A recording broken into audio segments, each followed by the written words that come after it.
Disorder ആവുക. Internal organs, ശരീരത്തിന്റെ ആന്തരിക അവയവങ്ങളുടെ പ്രവർത്തനം താറുമാറാവുക, ഡിസോർഡർ ആവുക. Order disorder, order disorder. നിങ്ങൾ ശ്രദ്ധിക്കേ, ഇത് പഠിക്കാനുള്ള സദസ്സാണ്, രോഗം ശിഫയാവാനുള്ള സദസ്സാണ്.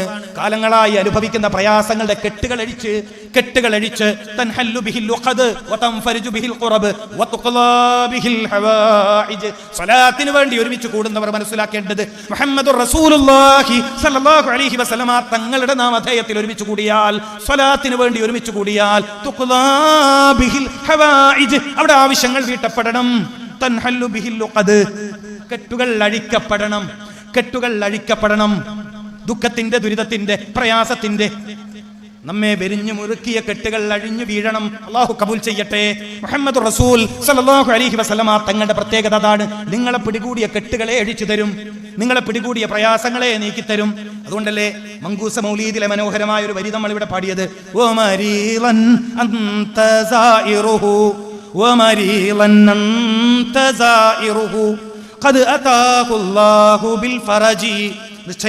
നിശ്ചയം രോഗിയായി കിടക്കുന്ന വേളയിൽ, രോഗത്തിന്റെ വേദനാജനകമായ ശയ്യയിൽ ഞാൻ കിടപ്പിലായ വേളയിൽ അങ്ങനെ സന്ദർശിക്കാൻ വന്നാൽ, അങ്ങയുടെ ഓർമ്മ എന്റെ ഹൃദയത്തിലേക്ക് വന്നാൽ, അങ്ങയുടെ പേര് എന്റെ ഓർമ്മയിലേക്ക് വന്നാൽ,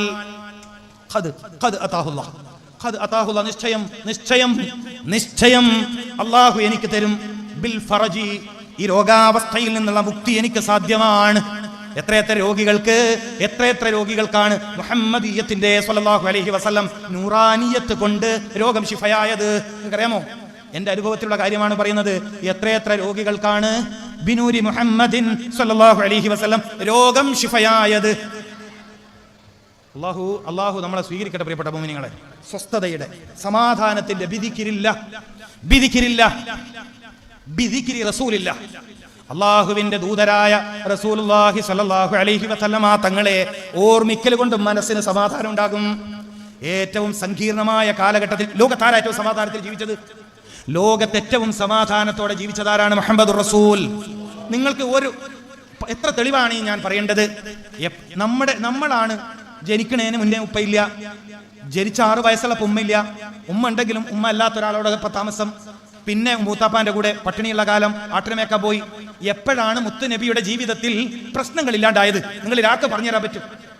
എപ്പോഴാണ് ഹബീബായ റസൂലുള്ളാഹി സ്വല്ലല്ലാഹു അലൈഹി വസല്ലമ തങ്ങളുടെ ജീവിതത്തിൽ പ്രശ്നങ്ങളില്ലാണ്ടായത്? ബട്ട് എന്താ പറഞ്ഞത്? സയ്യിദുനാ മുഹമ്മദ് റസൂലുള്ളാഹി സ്വല്ലല്ലാഹു അലൈഹി വസല്ലമ തങ്ങളുടെ ഒരു പ്രയോഗം എന്താ? നഫ്സീ ഫിൽ ഹഖ്. മനസ്സിലാക്കണം. ജസദീ ഫിൽ ഖവിയ്യ്, ജസദീ ഫിൽ ഖവിയ്യ്, എന്റെ ശരീരം ശക്തമാണ്, നമ്മളെപ്പോലെ ബലഹീനരല്ല. ജസദീ ഫിൽ ഖവിയ്യ്. എന്ത് മനോഹരമായ പ്രയോഗം! ഒരു 10 ദിവസം അത് മാത്രമേ അത് പറയാനുണ്ടാകും. ജസദീ ഫിൽ ഖവിയ്യ്. എന്താണ് അതിന്റെ ഉദ്ദേശം? അൽ ഖവിയ്യ് എന്നത് പറയേണ്ടി വരും, ഷമാഇൽ പറയേണ്ടി വരും. ജസദീ ഫിൽ ഖവിയ്യ്. സുബ്ഹാനല്ലാഹ്. ഫർഹത്തു ഹയാത്തി, എന്റെ ജീവിതം ആഹ്ലാദകരമാണ്. പറയാൻ പറ്റുമോ നമുക്ക്? എന്റെ ജീവിതം ആഹ്ലാദകരമാണ്. അതിന്റെ അർത്ഥം അങ്ങനെയല്ലേ? ഫർഹത്തു ഹയാത്തി, എന്റെ ജീവിതം ആഹ്ലാദകരമാണ്. എപ്പോഴാ പ്രശ്നങ്ങൾ ഒഴിഞ്ഞത്? നിങ്ങൾ പറയും. ജനിക്കണേനും ഉപ്പില്ല, ജനിച്ചപ്പോ ഉമ്മാന്റെ കൂടെ അല്ല താമസം. കുറച്ച് ഉമ്മ വഴി എവിടെ വഫാത്തായത്? ഒരു യാത്രാ മധ്യേ ഉമ്മ പിരിഞ്ഞു പോവാന്ന് പറഞ്ഞാൽ, ഒരു യാത്രാ മധ്യേ ഉമ്മ മരിച്ചു പോവാന്ന് പറഞ്ഞാൽ ചെറിയ കാര്യമാണോ? മദീനയിൽ നിന്ന് പിതാവിന്റെ ഖബർ സിയാറത്ത് കഴിഞ്ഞ് പിതാവിന്റെ കുടുംബക്കാരെ കണ്ട് മടങ്ങുന്ന വേളയിൽ അബവാ എന്ന സ്ഥലത്ത് വെച്ച് ഉമ്മാക്ക് രോഗം മൂർജിച്ച ചരിത്രം നമ്മൾ വായിച്ചിട്ടില്ലേ? അവിടെ വെച്ച് ഉമ്മ വഫാത്തായത് വായിച്ചിട്ടുണ്ട്. കുറെ നേരം ഉമ്മ വഫാത്തായി. കുറെ നേരം ആരെ കാണാനില്ല? മുഹമ്മദ് റസൂലുള്ളാഹി സ്വല്ലല്ലാഹു അലൈഹി വസല്ലമ തങ്ങളെന്ന ഈ 6 വയസ്സുകാരനെ കാണാനില്ല. ആളുകൾ പരതി നോക്കി. കുറച്ചകലെ ഒരു പാറക്കെട്ടിന് മുകളിൽ ഇരിക്കുകയാണ് ദൂതർ മുഹമ്മദ് റസൂൽ. അപ്പൊ ചോദിച്ചു, മോനെ, നിനക്ക് മനസ്സ് നൊന്തുപോയോ? നീ മനസ്സുകൊണ്ട് പ്രയാസത്തിലാണോ? നീ ദുഃഖത്തിലാണോ? ഈ വേളയിലാണ് 6 വയസ്സുള്ള ഒരു മോൻ പറയുന്ന വാക്കാണ് നഫ്സീ ഫിൽ ഹഖ് ജസദീ ഫിൽ ഖവിയ്യ് ഫർഹത്തു ഹയാത്തി. അതിന്റെ പൊരുളന്വേഷിച്ച് ഒരുപാട് കാലം യാത്ര ചെയ്യേണ്ടതുണ്ട്. ഒരുപാട് ദിവസം സദസ്സിലിരിക്കണം അതിന്റെ പൊരുളറിയണമെങ്കിൽ. ഞാൻ പറഞ്ഞു വെച്ച വിഷയം എന്താണ്? ഞാനിവിടെ പറയാൻ ശ്രമിച്ച ഒറ്റ കാര്യമുള്ളൂ. നിരന്തരം പ്രശ്നങ്ങളെ അഭിമുഖീകരിച്ചപ്പോഴും ആഹ്ലാദകരമായിരുന്നു ആ മനസ്സ്, സന്തോഷത്തിലായിരുന്നു ആ മനസ്സ്. അപ്പൊ മനസ്സിന്റെ സന്തോഷത്തിന് നമ്മൾ ആരെയാണ് ആശ്രയിക്കേണ്ടത്? മനസ്സിന്റെ സന്തോഷത്തിന് നമ്മൾ ആരെയാണ് ആശ്രയിക്കേണ്ടത്? ബിദിക്രി റസൂലില്ലാഹ്, അല്ലാഹുവിന്റെ ഹബീബായ റസൂൽ സല്ലല്ലാഹു അലൈഹി വസല്ലം തങ്ങളുടെ ദിക്റിനെ, അവിടുത്തെ പേരിനെ ഓർമ്മിക്കുക, അവിടുത്തെ ഗുണങ്ങളെ ഓർമ്മിക്കുക. അതുകൊണ്ടല്ലേ മങ്കൂസ് മൗലീദ് പാരായണം ചെയ്താൽ രോഗം ശിഫയാകുമെന്ന് നമ്മൾ പഠിച്ചത്. അതുകൊണ്ടാണ് അള്ളാഹു കബൂൽ ചെയ്യട്ടെ പ്രിയപ്പെട്ടവർ. അപ്പൊ മനസ്സ് സ്വസ്ഥമാക്കാനാണ് നമ്മൾ പഠിക്കേണ്ടത്. മനസ്സ് സ്വസ്ഥമാവാനുള്ള വഴികളിൽ ഒരു പ്രധാനപ്പെട്ട വഴി എല്ലാവർക്കും വിട്ടുവീഴ്ച കൊടുക്കുക. ഒട്ടകത്തിന്റെ കൊടൽമാല കഴുത്തിലണിഞ്ഞവർക്ക് മാപ്പ് കൊടുത്ത ദൂതർ മുഹമ്മദ് റസൂൽ അല്ലേ? മക്കം ഫതഹിന്റെ അന്ന് ആരൊക്കെ മുട്ടുപറച്ച് നിന്നു? മക്കം ഫതഹിന്റെ വേളയിൽ ആരൊക്കെയാ മുട്ടുപറച്ച് കഅബാലയത്തിന്റെ ചുറ്റിലുമായി നിന്നതെന്ന് നിങ്ങൾക്കറിയാലോ. മാപ്പ് കൊടുത്ത ദിവസമല്ലേ അത്? നമ്മൾ ചാൻസ് കാത്തു നിൽക്കുമല്ലേ പകരം വീട്ടാൻ? ആണോ അല്ലേ? നമ്മൾ ചാൻസ് കാത്ത് നിൽക്കുകയാണ്. അവസരം എനിക്ക് വരും, അപ്പോ ഞാൻ പകരം വീട്ടുമെന്ന് പറഞ്ഞു നിൽക്കുന്ന ഒരാളുടെ ശരീരത്തിൽ നിന്ന് എങ്ങനെയാണ് വേദന ഇല്ലാണ്ടാവുക? വേദനകൾ കൊണ്ട് സ്ഥിരമായി വേദനിക്കുന്ന മനുഷ്യരോട് ഞാനൊരു ചോദ്യം ചോദിക്കട്ടെ. നിങ്ങൾ ചെറുതാക്കുന്നല്ല ചെയ്യുന്നത്. നിങ്ങൾക്ക് ഉറപ്പ് പറയാൻ പറ്റുമോ? നിങ്ങളുടെ വാക്കുകൊണ്ട്, നിങ്ങളുടെ പെരുമാറ്റം കൊണ്ട്, നിങ്ങളുടെ ഇടപെടൽ കൊണ്ട് വേറൊരു മനുഷ്യന്റെ ഹൃദയവും വേദനിച്ചിട്ടില്ലെന്ന് നിങ്ങൾക്ക് ഉറപ്പ് പറയാൻ പറ്റുമോ? നിങ്ങൾ പറയും. സ്ഥിരമായി വേദനക്ക് മരുന്ന് കുടിക്കുന്ന സർവരോടുമാണ് ഈ ചോദ്യം. സ്ഥിരമായി വേദനക്ക്, ഒന്ന് ശ്രദ്ധിക്കും, ഞാൻ പ്രസംഗം നിർത്തുവാണ്.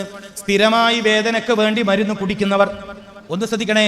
സ്ഥിരമായി വേദനക്ക് വേണ്ടി മരുന്ന് കുടിക്കുന്നവരോട് എന്റെ ചോദ്യം, നിങ്ങളുടെ നാവ് കാരണം, നിങ്ങളുടെ കൈ കാരണം, നിങ്ങളുടെ ഇടപെടൽ കാരണം ഈ ഭൂമിയിൽ ആരെങ്കിലും വേദനിക്കുന്നുണ്ടോ? അങ്ങനെയുണ്ടല്ലോ ഒരു വേദന. മാനസിക വേദന ഇല്ലേ? ഇല്ലേ? മാനസിക വേദന ഇല്ലേ? ചെറിയ കുഞ്ഞുങ്ങളൊക്കെ വല്ലാണ്ട് തല്ലുന്ന ഉമ്മമാർക്ക് സുഖം വന്നാൽ മാറുമോ? ഇല്ലേ? ചാൻസ് കുറവാ മാറാൻ.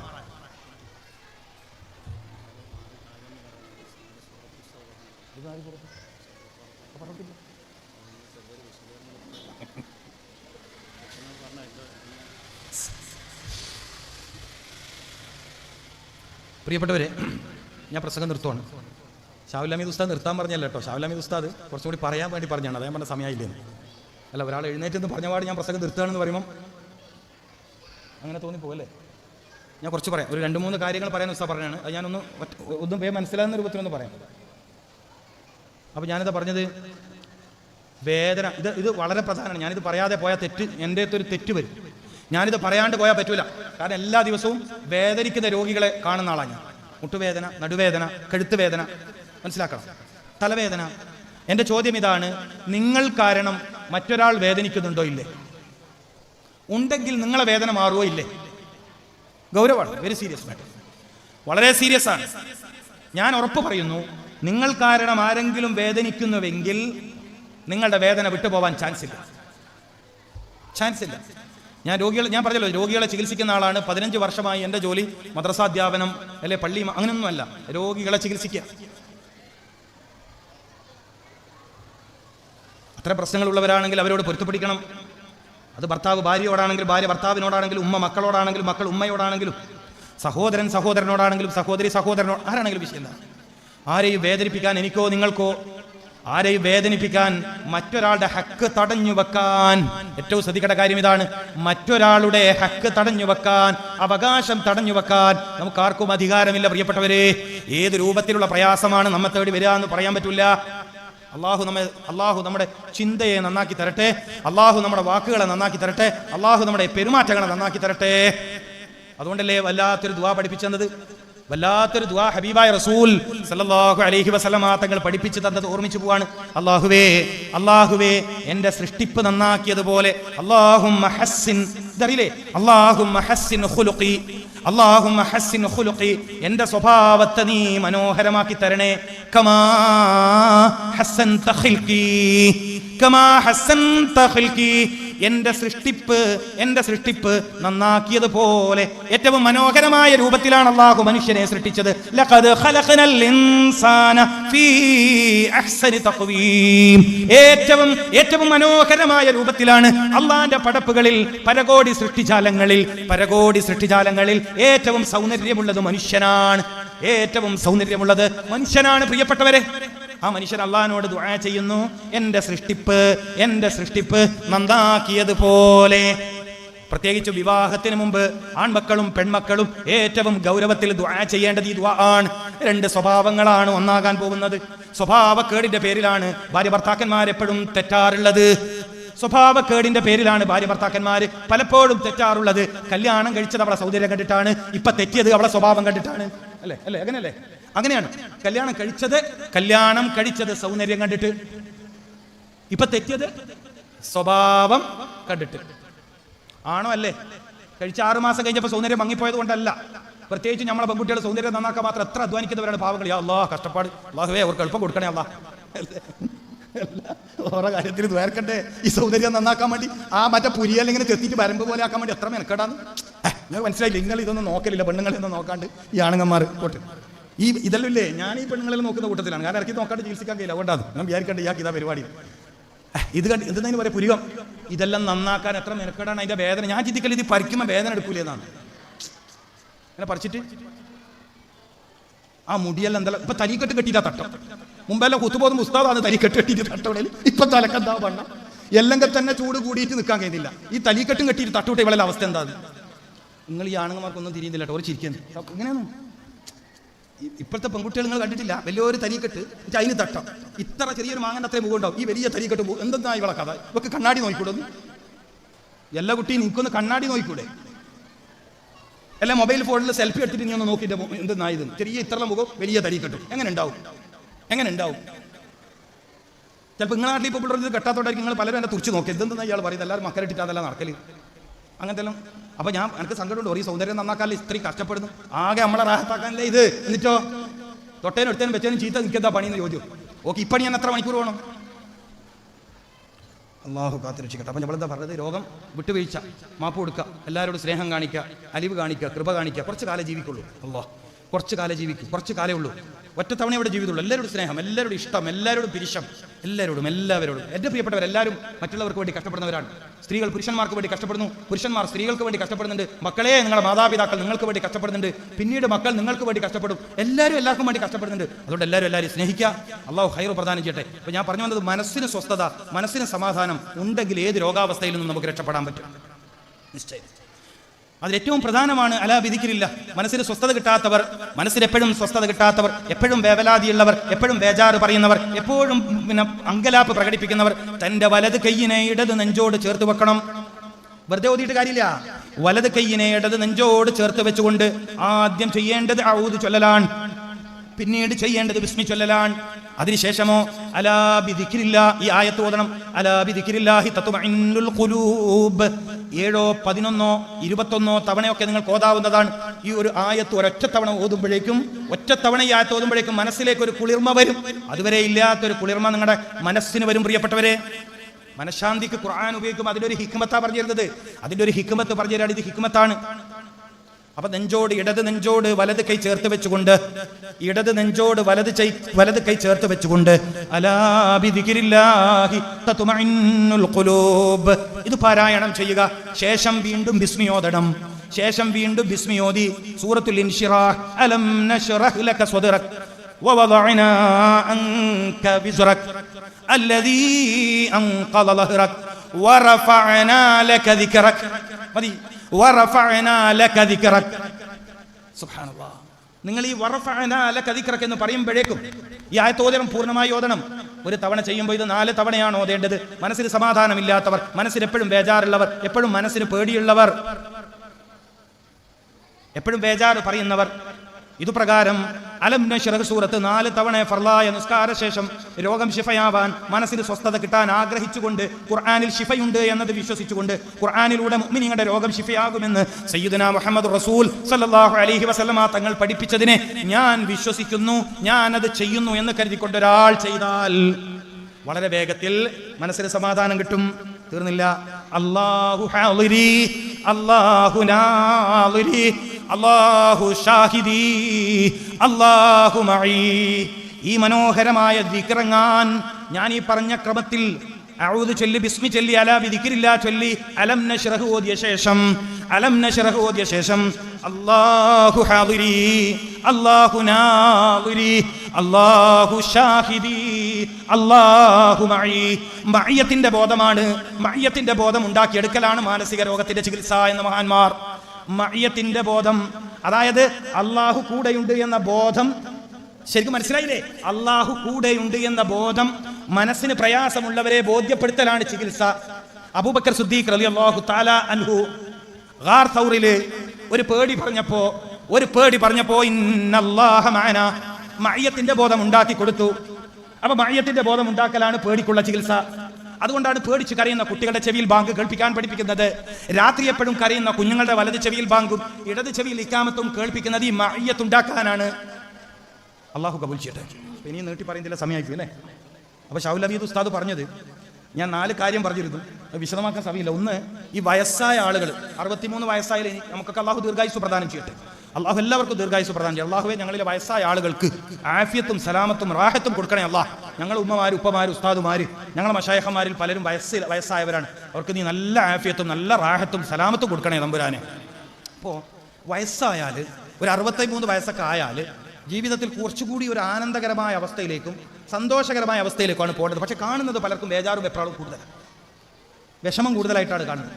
അത് പരിഹരിക്കാൻ ഏറ്റവും നല്ലൊരു വഴിയാണ് ഇദാ ജാഅ നസ്റുല്ലാഹി വൽ ഫതഹ് വറഅയ്ത അന്നാസ യദ്ഖുലൂന ഫീ ദീനില്ലാഹി അഫ്വാജ ഫസബ്ബിഹ് ബിഹംദി റബ്ബിക.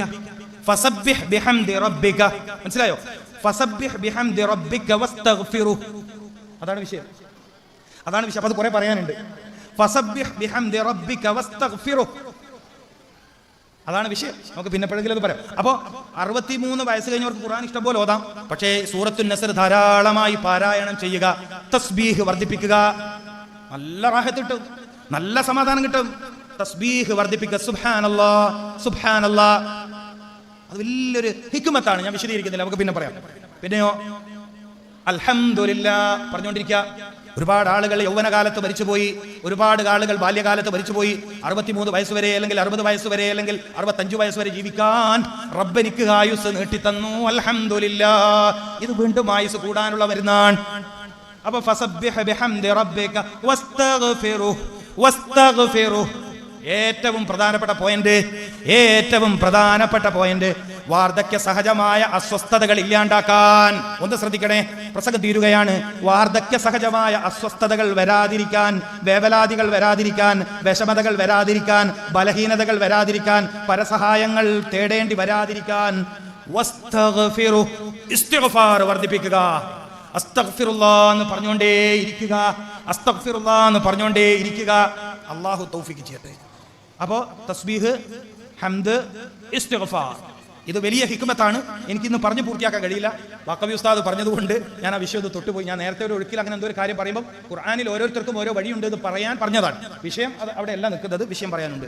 യുവാക്കളുടെ കാര്യം, എൻ്റെ പ്രിയപ്പെട്ട യുവാക്കൾ, ഈ നാടിന്റെ ഏറ്റവും വലിയ സമ്പത്താണ്, ഈ രാജ്യത്തിന്റെ സമ്പത്താണ്, ഒരു സമൂഹത്തിന്റെ പ്രതീക്ഷ യുവാക്കളാണ്. ഞാൻ പറഞ്ഞു, നട്ടെല്ലാണ്. ശരീരത്തിൽ നട്ടെല്ല് എന്താണോ എന്നതുപോലെയാണ് ഒരു സമൂഹത്തിൽ യുവാക്കൾ. അവർ നിലനിൽക്കണം, അവർ വിജയിക്കണം, അവർ രക്ഷപ്പെടണം, അവർക്ക് പ്രതാപമുണ്ടാവണം, അവർക്ക് നല്ല കുടുംബമുണ്ടാവണം, നല്ല കച്ചവടമുണ്ടാകണം, നല്ല സമ്പത്തുണ്ടാവണം, നല്ല ഐശ്വര്യമുള്ള ജീവിതം ഉണ്ടാകണം. അവർ സൂറത്തുൽ കഹ്ഫ് നോക്കണം. സൂറത്തുൽ കഹ്ഫിൽ വളരെ പ്രധാനപ്പെട്ട 10ാമത്തെ ആയത്താണ് അവർ പരിശോധിക്കേണ്ടത്. ഇദ് അവൽ ഫിതിയതു ഇലൽ കഹ്ഫി ഫഖാലൂ റബ്ബനാ ആതിനാ മിൻ ലദുൻക റഹ്മതൻ വഹയ്യി ലനാ മിൻ അംരിനാ റശദാ. ഒരുപാട് പറയാനുണ്ട് ഈ ഒരു ആയത്തിനെ കുറിച്ച്. നമുക്ക് എന്താ പറയാൻ പറ്റുമെന്നും പറയാൻ പറ്റില്ല. എൻ്റെ ചെറുപ്പക്കാരെ, നിങ്ങൾക്ക് നിങ്ങളുടെ വിദ്യാഭ്യാസത്തിൽ രക്ഷപ്പെടണമെങ്കിൽ, നിങ്ങളുടെ ജോലിയിൽ രക്ഷപ്പെടണമെങ്കിൽ, എവിടെ കാല് കുത്തിയാലും കുത്തിയ മണ്ണ് പൊന്നാക്കണമെന്ന് പൂതിയുണ്ടെങ്കിൽ നിങ്ങളെവിടെയും ചതിക്കപ്പെടരുത്, നിങ്ങളെവിടെയും വഞ്ചിക്കപ്പെടരുത്, നിങ്ങളിലേക്ക് നാശം വരരുത്. സർവനാശങ്ങളെ തൊട്ടും നിങ്ങളെ തൊട്ട് നാശങ്ങളെ തടയാൻ ഒരു പാറക്കെട്ട് അല്ലാഹു അദൃശ്യമായി നിങ്ങളുടെ ശരീരത്തിന് ചുറ്റും പൊതിഞ്ഞു വെക്കണമെന്ന് നിങ്ങൾക്ക് ആഗ്രഹമുണ്ടെങ്കിൽ നിങ്ങൾ അല്ലാഹുവിനോട് നിരന്തരം ചോദിക്കേണ്ടത് ഇത് അവൽ ഫിതിയത്തു, ഒരു കൂട്ടം യുവാക്കള് ഇലൽ കഹ്ഫി, ഗുഹയിലായിരുന്ന സന്ദർഭത്തെയാണ് നിങ്ങൾ ഓർമ്മിക്കേണ്ടത്. എന്റെ ചെറുപ്പക്കാര് ജീവിതത്തിന്റെ ഗുഹയിലാണ്, അവർക്കറിയുന്നില്ല എങ്ങോട്ടാ പോകേണ്ടത്. ചെറുപ്പക്കാര് ജീവിതത്തിന്റെ ഗുഹയിലാണ്, അവർക്കറിയില്ല എങ്ങോട്ട് പോകണം. അവരെ ആക്രമിക്കാൻ ഒരു രാജാവ് അവന്റെ പട്ടാളക്കാരെ അയച്ചിട്ടില്ലേ? ആ രാജാവിന് മുമ്പിൽ സുജൂദ് ചെയ്യാത്തതിന്റെ പേരിൽ ഇവരെ ആക്രമിച്ച് നശിപ്പിക്കാൻ ഒരു രാജാവിന്റെ പട്ടാളക്കാർ വന്നിട്ടുണ്ട്. പക്ഷെ ഈ പട്ടാളക്കാരുടെ കണ്ണ് ഈ ചെറുപ്പക്കാരിൽ പതിയില്ല. മാത്രമല്ല, എനിക്ക് ഏറ്റവും അത്ഭുതം തോന്നിയത് അവരുടെ യൗവനത്തെ അള്ളാഹു നിലനിർത്തി, അവരുടെ ആഫിയത്തിനെ നിലനിർത്തി, അതിനൊരു ഹിക്മത്ത് ചെയ്തു. ആ പാറക്കെട്ടിനൊരു വിടവുണ്ടാക്കി, വിള്ളൽ. എന്നിട്ട് രാവിലത്തെ സൂര്യന്റെ പ്രകാശവും വൈകുന്നേരത്തെ സൂര്യന്റെ പ്രകാശവും അവരുടെ ശരീരത്തിൽ അള്ളാഹു തട്ടിച്ചു. എന്തിന് പറഞ്ഞാൽ ഇനിയും വിഷയം നീളും. ഒരു മനുഷ്യന്റെ ആരോഗ്യം നിലനിൽക്കണമെങ്കിൽ രാവിലെ വെയിൽ കൊള്ളണം. 10 മണിക്കല്ല രാവിലത്തെ വെയിൽ വേണം. വൈകുന്നേരത്തെ വെയിലും മനുഷ്യന് വേണം ഒരല്പനേരം. ഇപ്പൊ പ്രസംഗിക്കുന്നത് നമുക്ക് പിന്നെ എപ്പോഴെങ്കിലും പറയാം. അപ്പൊ അള്ളാഹു അത് അവരെ ചെരിച്ചും മറിച്ചും എന്തിനാ കിടത്തിയത്? അവരെന്തിനാണ് ചെരിച്ചും മറിച്ചും കിടത്തിയത്? സുബ്ഹാനല്ലാഹ്. അവർ ചോദിച്ചതെന്താണ്? എന്റെ യുവാക്കളെ, നിങ്ങൾ എന്താണ് അള്ളാഹിനോട് ചോദിക്കേണ്ടത്? റബ്ബനാ ആതിനാ മിൻ ലദുൻക റഹ്മ. എല്ലാം അടങ്ങി. മിൻ ലദുൻക റഹ്മ, പറഞ്ഞാ തീരാത്ത വിഷയം. മിൻ ലദുൻക റഹ്മ വഹയ്യിഅ ലനാ മിൻ അംരിനാ റശദ. ഞങ്ങളുടെ കാര്യത്തിൽ ഒരു ഗൈഡിനെ തരണം, ഒരു വഴികാട്ടിയെ തരണം. മിക്ക യുവാക്കളും ജീവിതത്തിൽ തോറ്റുപോകുന്നത് വിത്തൗട്ട് ഗൈഡ്. ലൈഫ് ജീവിതം ആരുടെയും ഉപദേശമില്ലാതെയാണ്. നിങ്ങളുടെ ഗൈഡ് ആരാണ്? ഒരു ടൂർ പോയാൽ ഗൈഡ് വേണം. ഒരു യാത്ര പോയാൽ, ഇപ്പൊ ഹജ്ജിനൊക്കെ പോയാൽ മുർഷിദ്, ബസ്സിൽ കയറിട്ടില്ലേ, മുർഷിദ് ഉണ്ടാവും, വഴികാട്ടി. നിങ്ങളുടെ വഴികാട്ടി ആര്? നമ്മളെ വഴികാട്ടി ഗൂഗിൾ മാപ്പ്. ഒരു പരിധിവരെ അത് കൃത്യസ്ഥാനത്ത് എത്തിച്ചേരും കേട്ടാ. ഈ അടുത്ത് ആലുവയിൽ പെരുമ്പാവൂരുള്ള ഒരു വീട്ടിൽ പോകണം. ഞാൻ വൈകുന്നേരത്തെ കൺസൾട്ടിങ് കഴിഞ്ഞിട്ടേ എനിക്ക് പോകാൻ പറ്റുള്ളൂ. അള്ളാഹു ആ മനുഷ്യന്റെ രോഗം ഷിഫയാക്കി കൊടുക്കട്ടെ. ഈ സമുദായത്തിന് ഏറെ ഉപകാരം ചെയ്യുന്ന ഒരു മഹാപണ്ഡിതന്റെ പിതാവാണ്. അള്ളാഹു ആ പിതാവിന് നീ ഷിഫയാക്കി കൊടുക്കണേ അള്ളാഹ്. അപ്പോൾ റസൂലുള്ളാഹിന്റെ ചികിത്സ നടത്തുന്ന ഒരാളാണ് എന്ന് അറിഞ്ഞതിന്റെ പേരിൽ എന്നെ വിളിച്ചു. എനിക്ക് പോകാൻ ആകെയുള്ള സമയം രാത്രിയാണ്. അങ്ങനെ മഗ്രിബോട് കൂടി പുറപ്പെട്ടു. അവരെ വിളിച്ച് ബുദ്ധിമുട്ടിക്കേണ്ടത് കരുതിയിട്ട് ഞാൻ നേരത്തെ ഗൂഗിൾ മാപ്പ് അയച്ചു തരാൻ പറഞ്ഞു. ആ വീട്ടിന്റെ മുറ്റത്ത് വണ്ടി എത്തി. സുബ്ഹാനല്ലാഹ്. ആ വീട്ടുകാർ അത്ഭുതപ്പെട്ടു, ഇത്ര കൃത്യമായിട്ട് എത്തിക്കേ, ഇങ്ങനെ ഒരു വഴികാട്ടിയോ? അള്ളാഹു തന്റെ അടിമകൾക്ക് ചെയ്ത സൗകര്യങ്ങൾ എത്ര വലുതാണ്. അള്ളാഹു ആ പിതാവിന് നീ ഷിഫയാക്കി കൊടുക്കണേ അല്ലാഹ്. ഈ ഉമ്മത്തിന്റെ അഭിമാനം കാക്കുന്നതിൽ വലിയ പങ്ക് വഹിക്കുന്ന ഒരു പണ്ഡിതന്റെ പിതാവാണ്. അവർക്ക് നീ ഷിഫ കൊടുക്കണേ അല്ലാഹ്. അവർക്ക് നീ ഷിഫ കൊടുക്കണേ അല്ലാഹ്. ആഫിയത്ത് കൊടുക്കണേ അല്ലാഹ്. വലിയൊരു പണ്ഡിതന്റെ പിതാവ്. അദ്ദേഹം ഈ സമുദായത്തിന് അഭിമാനമാണ്. ഈ സമുദായത്തിന്റെ പ്രതാപം പല വേദികളിലും ഉയർത്തിക്കാണിച്ച മഹാപ്രതിഭയാണ്. പേര് പറയാത്തത് അസുഖവുമായി ബന്ധപ്പെട്ട കാര്യമായതുകൊണ്ടാണ്. അങ്ങനെയുണ്ടല്ലോ, അസുഖം എന്ന് പറഞ്ഞാൽ പറിച്ചു പിടിക്കേണ്ട കാര്യമാണല്ലോ, അവർ കുറവാണ്. അതുകൊണ്ടാണ് ഞാൻ ആരാണ് എന്താണെന്ന് പറയാത്തത്. രാത്രി 3 മണിക്ക് അവിടെ എത്തേണ്ടി വന്നു, വേറെ വഴിയില്ല. അല്ലാഹു ഷിഫ കൊടുക്കും, അല്ലാഹു ഷിഫ കൊടുക്കട്ടെ. അപ്പൊ യുവാക്കളുടെ ഫസിദിനാഹും ഹുദ, ആ സൂറത്തിൽ എന്തുണ്ട്? ഫസിദിനാഹും ഹുദ. നിങ്ങൾക്ക് ആവശ്യമുള്ള സർവ്വവും അള്ളാഹു വർദ്ധിപ്പിച്ചു തരും. സൂറത്തുൽ കഹ്ഫ് പരിശോധിച്ച് നോക്കുക. അപ്പൊ അത് കുറെ പഠിക്കാൻ നമുക്ക് ഇത്രയല്ലേ പറയാൻ പറ്റൂ. ഇല്ല പിന്നെ ചെറുപ്പക്കാരെ മാത്രം എത്തിയിട്ട് പറയണം. യൗവനം ഒരിക്കലും നഷ്ടപ്പെടാതിരിക്കാനുള്ള ഹിക്മത്ത് കയ്യിലുണ്ട്. എങ്ങനെ? യുവത്വം ഒരിക്കലും നഷ്ടപ്പെടാതിരിക്കാനുള്ള ഹിക്മത്ത് സൂറത്തുൽ കഹ്ഫിലുണ്ട്. മസിൽ പവർ എപ്പോഴും നിലനിൽക്കാനുള്ള രഹസ്യം സൂറത്തുൽ കഹ്ഫിലുണ്ട്. അത് നമ്മൾ യുവാക്കളെ മാത്രം എത്തിയിട്ട് പറയാം. വയസ്സുള്ള ആൾ ഉണ്ടാകുമ്പോൾ ഓരോ മക്കളും പേരൊക്കെ തന്നെ കേൾക്കുന്നത്, ഇത് അന്നേ കേട്ടിട്ട് നമ്മളിയും ആ ചെറുപ്പം നിലനിൽക്കുമായിരുന്നു എന്ന് തോന്നണ്ടാന്ന് വിചാരിച്ചിട്ടാണ്. സാരമില്ല, വയസ്സുള്ളവർ ഉമ്മത്തിന്റെ ഭാഗ്യമാണ്, വയസ്സായവർ ഉമ്മത്തിന്റെ ഭാഗ്യമാണ്, ഉമ്മത്തിന്റെ അഭിമാനമാണ്, ഉമ്മത്തിന്റെ കാവലാണ്, ഈ നാടിന്റെ കാവലാണ് അവർ. പല മുസീബത്തും അള്ളാഹു നമ്മളിൽ തടഞ്ഞു നിർത്തത് ഈ നാട്ടിലെ വയസ്സായ ആളുകളെ കൂടി പരിഗണിച്ചിട്ടാണ്. അള്ളാഹുവെ അവരെ നീ ഏറ്റെടുക്കണേ അള്ളാഹ്. അപ്പൊ അതാണ് എനിക്ക് സൂറത്ത് നൂർ സ്ത്രീ ജീവിതത്തിന്റെ വിജയരഹസ്യങ്ങൾ പറയുന്ന അധ്യായമാണ്. സ്ത്രീ ജീവിതത്തിന്റെ വിജയരഹസ്യങ്ങൾ പറയുന്ന അധ്യായമാണ്. നിങ്ങളുടെ സ്ത്രീകൾക്ക് നിങ്ങൾ സൂറത്ത് നൂർ പഠിപ്പിക്കണമെന്ന് മുഹമ്മദ് റസൂൽ. അങ്ങനെയുണ്ട്. നിങ്ങളുടെ സ്ത്രീകൾക്ക് നിങ്ങൾ സൂറത്ത് നൂർ പഠിപ്പിക്കണം.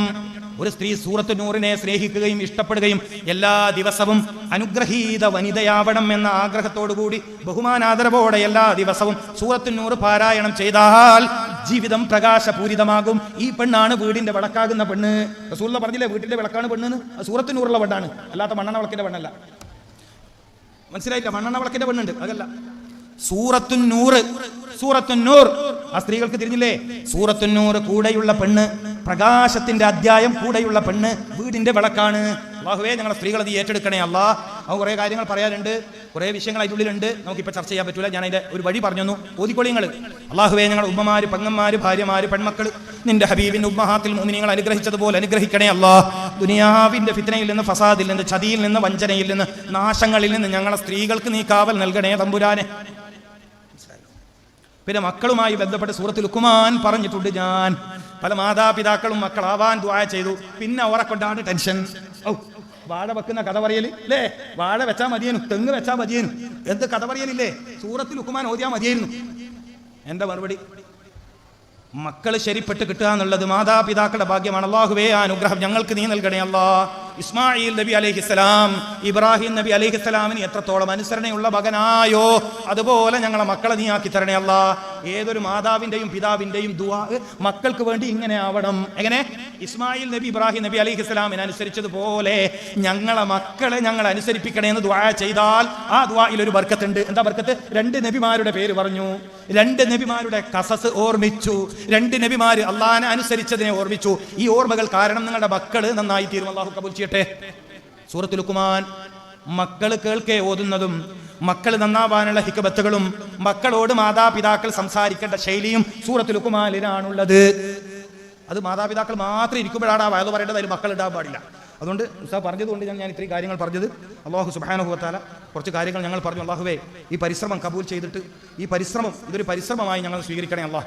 നിന്റെ ദീനിന്റെ ഇസ്സത്ത്, നിന്റെ ഈ ഹബീബിന്റെ ഉമ്മത്തിന്റെ ഇസ്സത്ത് നിലനിർത്താനുള്ള ഒരു പരിശ്രമമായി ഞങ്ങൾ ഈ ഇത്രയും മണിക്കൂർ പറഞ്ഞത് നീ സ്വീകരിക്കണേ അല്ലാഹ്.